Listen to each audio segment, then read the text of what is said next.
Bismillahirrahmanirrahim. Assalamualaikum warahmatullahi wabarakatuh. Ketika Nabi Muhammad SAW berusia 35 tahun, terjadi perombakan pada Ka'bah yang roboh karena banjir. Banjir tersebut meluap hingga ke Baitullah. Akibat banjir tersebut, bangunan Ka'bah roboh dan dinding-dindingnya mulai retak. Ketika itu Ka'bah sering digunakan untuk menyembah berhala. Meski demikian, suku Quraisy beranggapan bahwa bahan yang digunakan untuk membangun Ka'bah haruslah bahan-bahan yang terbaik. Mereka tidak mau menerima barang dari hasil jual beli riba, harta rampasan, dan hasil pekerjaan tercela yang lainnya. Karena kaum Quraisy sangat menjunjung kesucian bangunan Ka'bah. Setelah pembangunan selesai, terjadi perselisihan antar pemuka kaum Quraisy. Siapakah yang paling pantas untuk meletakkan Hajar Aswad kembali ke Ka'bah? Bahkan perselisihan itu hampir menjurus pada pertumpahan darah. Perselisihan itu berlanjut selama 4 atau 5 hari. Kemudian datanglah Abu Umayyah bin Mughirah al-Makhzumi. Beliau menyarankan untuk dibuat sayembara. Ia berkata, besok siapapun yang pertama kali memasuki Ka'bah, dia berhak untuk meletakkan Hajar Aswad. Mereka pun sepakat atas usul dari Abu Umayyah tersebut. Allah menghendaki Nabi Muhammad SAW sebagai orang yang meletakkan kembali Hajar Aswad. Keesokan harinya, Nabi Muhammad menjadi orang pertama yang memasuki Ka'bah. Akhirnya, dengan penuh kebijaksanaan, Nabi Muhammad meminta sehelai kain, lalu meletakkan Hajar Aswad di atasnya.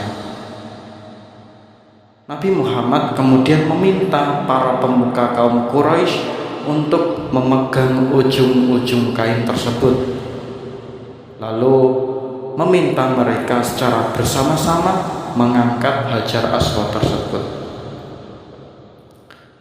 Setelah sampai di depan Ka'bah, Nabi Muhammad mengambil Hajar Aswad dan meletakkan kembali ke tempat yang semula. Akhirnya selesailah perselisihan tersebut dan masing-masing pemuka kaum Quraisy merasa puas. Akibat peristiwa ini, nama Nabi Muhammad semakin dikenal di kalangan masyarakat Mekah atas kejujuran dan kebijaksanaannya, sehingga beliau mendapatkan gelar Al-Amin dari masyarakat Mekah, yang berarti orang yang dapat dipercaya. Nabi Muhammad SAW mempunyai keistimewaan lebih dibandingkan orang-orang biasa. Beliau selalu memberi salam terlebih dahulu kepada orang-orang yang dia jumpai, sekalipun itu anak-anak. Raut wajah beliau selalu berseri-seri, tidak pernah berdusta. Jika tertawa, tetap santun dan tidak terbahak-bahak. Beliau hanya berbicara jika ditanya atau diperlukan, dan selebihnya beliau diam. Jika beliau dipanggil, beliau tidak hanya menoleh, akan tetapi beliau memutar seluruh badan beliau. Selain itu, Nabi Muhammad SAW juga senang menyambung tali silaturahim, membantu orang yang membutuhkan, memberikan kepada orang yang miskin, dan menjamu tamunya. Semua orang merasa nyaman ketika bergaul dengan Nabi Muhammad SAW. Sejak kecil, Nabi Muhammad telah memiliki sifat tabah, sabar, hormat, taat, serta jujur. Hal tersebut terlihat ketika beliau menggembala kambing dan berdagang. Sejak kecil, Nabi Muhammad sudah dikenal sebagai anak yang dapat dipercaya. Beliau sangat dicintai anak-anak sebayanya karena tidak pernah berbohong, tidak sombong, dan tidak pernah menyakiti teman-temannya. Sifat-sifat yang dimiliki oleh Nabi Muhammad ini harus kita teladani dan kita praktikkan dalam kehidupan sehari-hari. Semoga bermanfaat. Silahkan share, like, komen, serta subscribe supaya channel ini lebih berkembang.